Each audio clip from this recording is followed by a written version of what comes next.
working it out.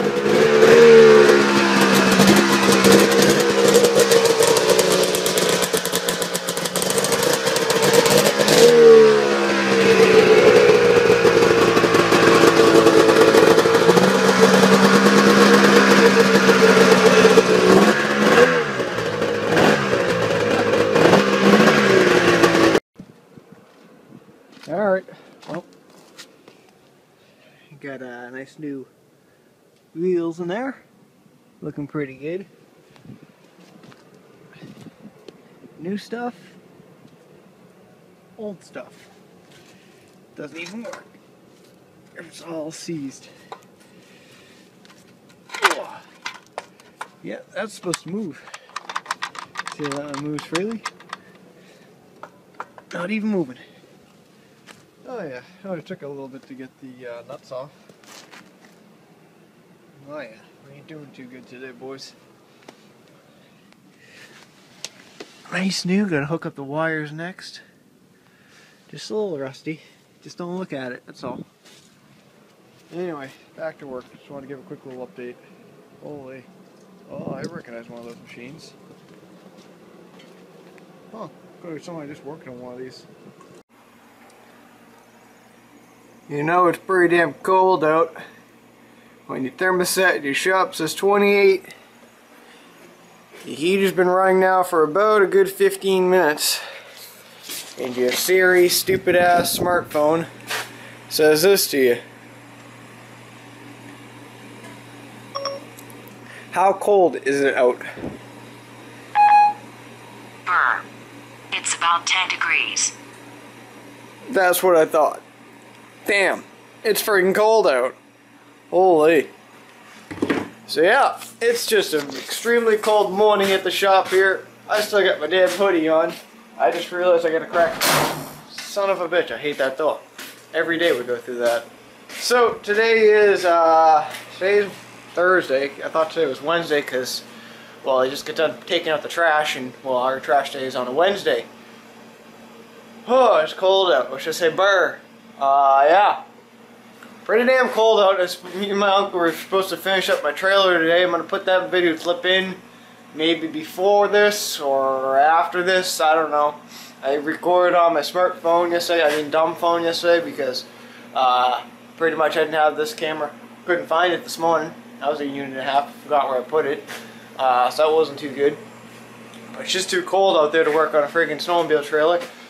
You know, I got the brakes. Well, we did one side, the other side still got to get done. It only took about a day and a half to do it. You know, I spent about $227 yesterday on brakes and all the stuff pretty much needed for the trailer. So that sucked. Had to drive all the way out to friggin' Oxford to get parts, but I did save actually about $60 doing it that way. Which is a good thing I did do it because the brakes that I was looking at online wouldn't have actually worked for my trailer. I need actually ones with studs in them. The ones I was looking at didn't come with studs. They were just holes. You put the bolts on, you're good to go. I need the ones with the studs, so it's a good thing I went up there. Because I have the electric brakes and everything. But man, those things were pretty damn crusty.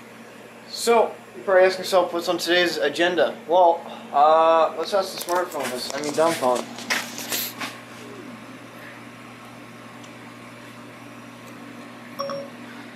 What is on the agenda today?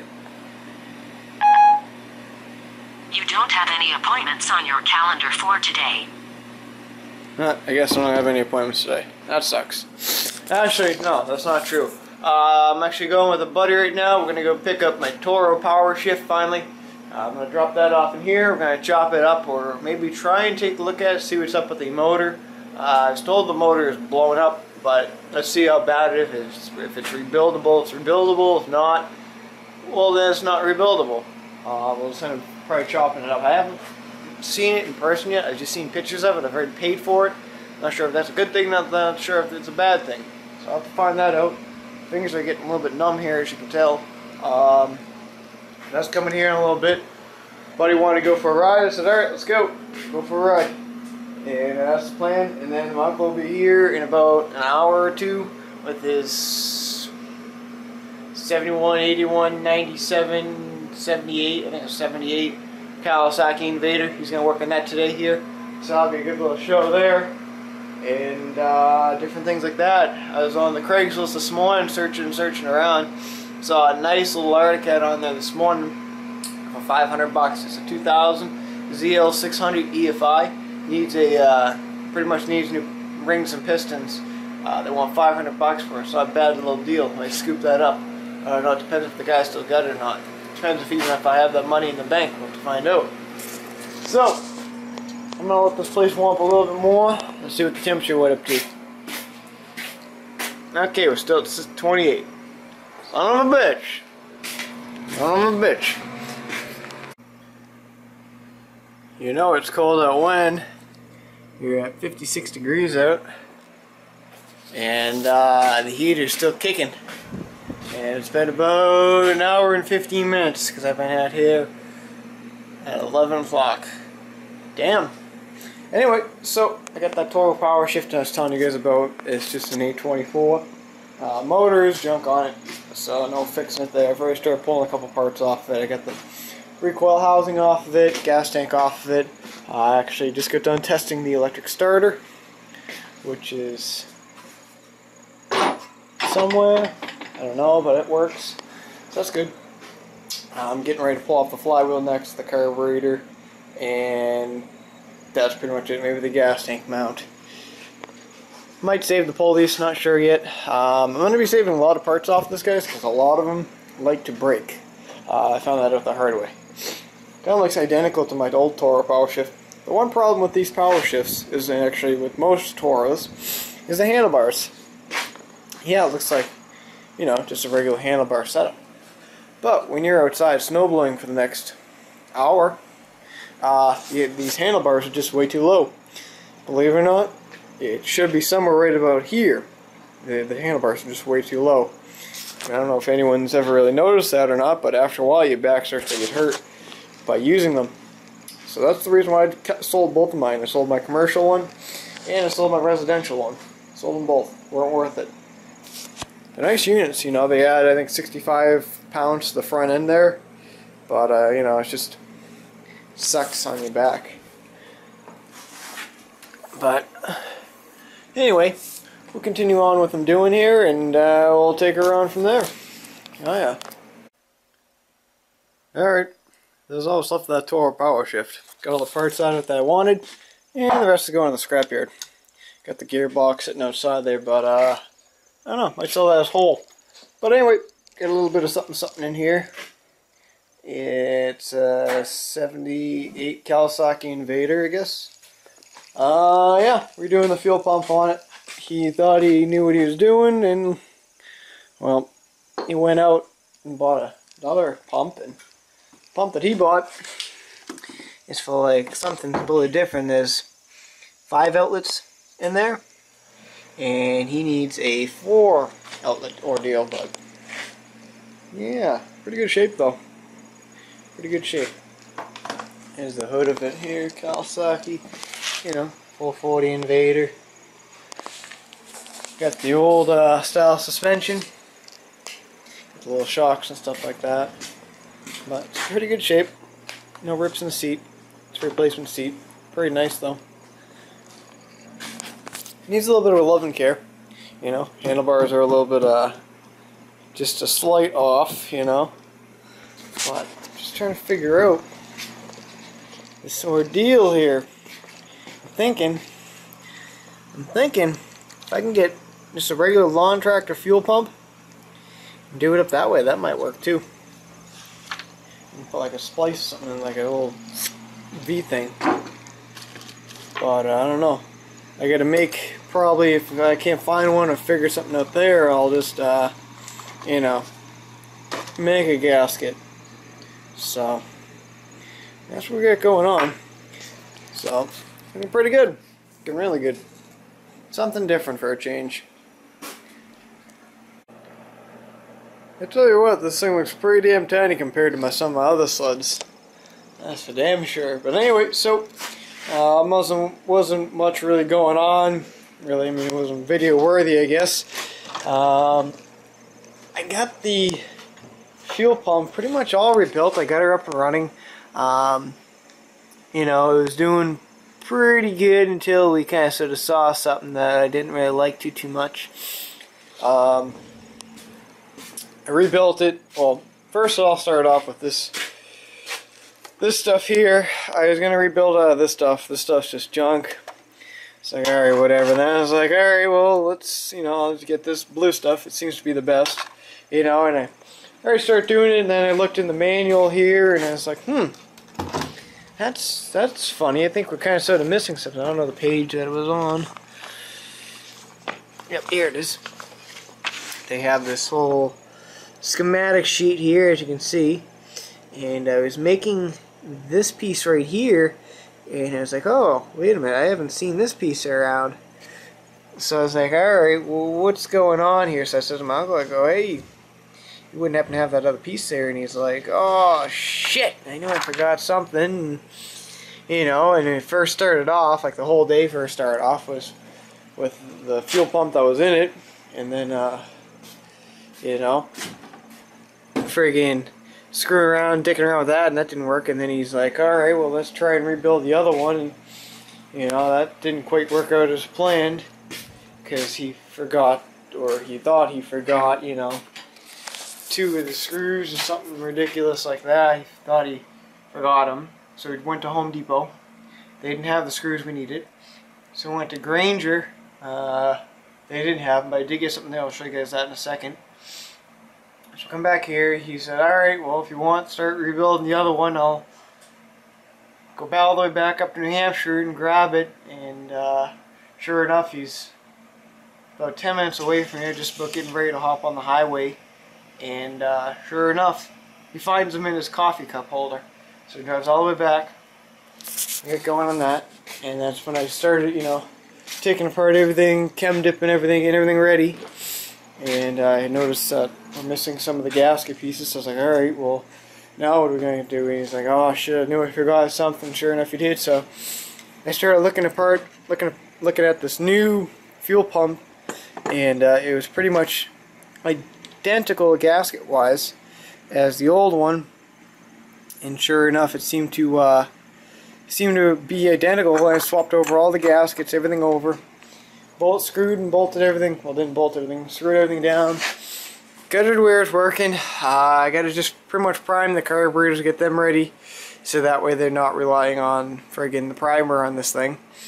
And it was just a bitch to try and get the thing to, you know, choke, because, well, there is no choke key. Snapped it off, I guess, or it's been snapped off. So that didn't work out so well. So it was like a pull, fired up, pull, fired up, and then sure enough, I catch son of a bitch. He's so stupid. He forgot the damn pull rope. I told him don't forget the pull rope, and what does he do? Forgets the pull rope. Anyway, that happened. We noticed it was starting to, you know, fray. So we're like, all right, we should probably stop about that right about now. And sure enough, it's a good thing we did, because it's what we discovered. It wasn't too pretty. So we cut her open, you know, cleaned everything up, and we're pretty much just gonna get some pull rope tomorrow. He was supposed to bring this with him home, so we remembered what to get. I guess he forgot it. So I guess we'll be going to another place in town tomorrow to get some rope. So that's where we're at with this thing. We're gonna get some pull rope, and then tomorrow or half the day tomorrow, pretty much tomorrow, I am going to be getting in maybe a couple snowblows tomorrow. Not 100% sure yet. To fix or chop up. Haven't quite figured out what I'm going to do with them yet. I know that they're coming, but I don't know if I'm going to buy them or not. So whatever, we'll have to see how that works. Chopped up that Toro power shift like I already showed you. And half the day will be on the snowblowers possibly, and the other half will be on the snowmobile here, and if not all of the snowmobile. But we got to do a couple of stuff to it, we've noticed. One is we got to do the pull rope on it. Got to fix the choke on it. What else? Oh yeah, we also found out the fuel shutoff was bad on it. We found that out the hard way. What else we gotta do on it? We gotta do that. What else? Oh, the rear shock's gone. So pretty much I gotta come up with some kind of redneck lift tomorrow. I don't know if you guys remember how I did last year, but I can't do it this year because I, use that as a wall. So probably could just jack it up. We gotta do pretty much damn near almost pull the entire track out of the thing to replace the shock, because, well, they just don't make it easy. This is like probably about 8 inches of ground clearance, and there's the son of a bitch right there we're gonna get access to. Yeah, it's not up and down like the Articats, like on my new ones. That's straight across, so that sucks. So we gotta figure something out on how we're gonna do that. And I thought the slides was bad, but they look pretty damn good. Not past the wear mark yet. So we gotta replace the spring on it. I mean, it's just damn near junk. There's nothing left of it. You pick it up and it's like nothing's left in it. He thinks the oil or something leaked out of it at one time, so he's gonna replace it. He's already got a new one of those, or a rebuilt one anyway, and stuff like that. So it should be an interesting project. And he's got these handle things that are going on the rear. Those are gonna get on. I'm gonna polish up the tunnel possibly tonight. Surprise him. And the windshield's gonna get done too. I'll show you that. See this little markings in here. Up in there. It's just gonna get polished up real nice with the buffer. A little bit of 3M compound there. We'll take that right up nice and clean. And a few spots here and there like this one, that'll take it up. And probably could run the buffer over the entire thing. It wouldn't hurt it, But not too bad. He's kept it in pretty good shape. So, but it's an old one. It's an old snowmobile. Not my kind of thing. A lot of people say I should get into the antique sleds and stuff like that, but no, it's just not for me. Not for me at all.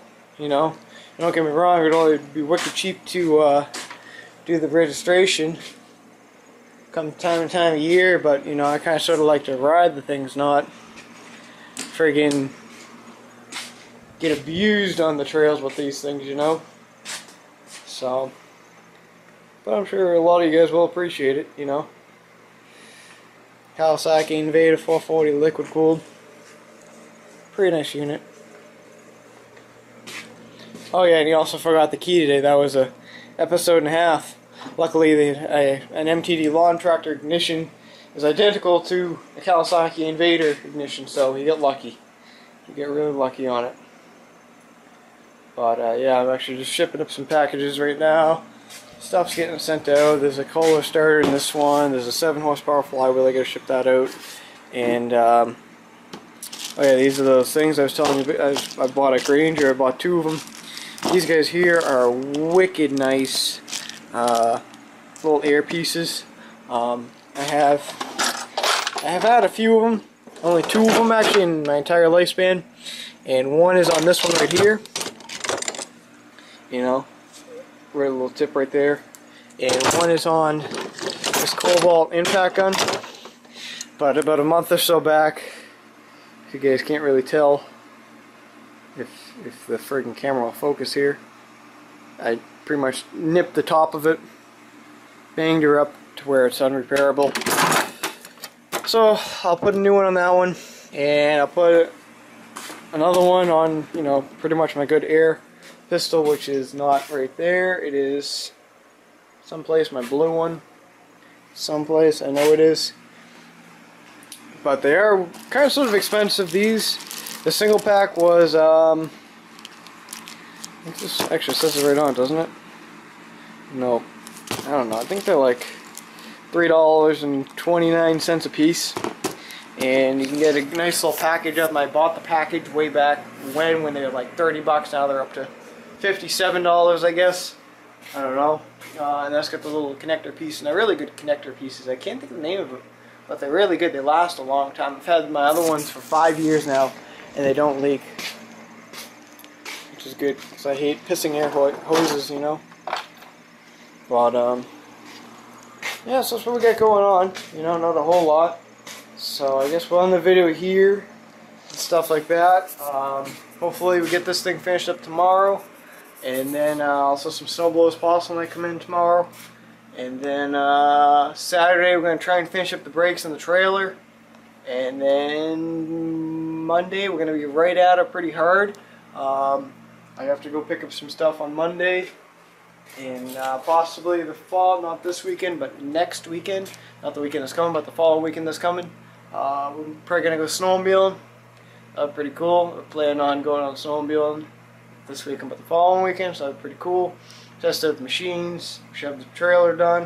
We should have my truck just about done wired. Oh yeah, and I gotta adjust the window motor in the driver's side there. Gotta do that. Clean the truck because it could use a good cleaning. Hasn't had a good friggin' bath in about 3 to 4 weeks now, because it seems like every Super Tuesday at the car wash has, you can get a car wash for $5 called Super Tuesday. Seems like either I've missed it or it's been a holiday, so that sucks. But we'll get her all done. No worries.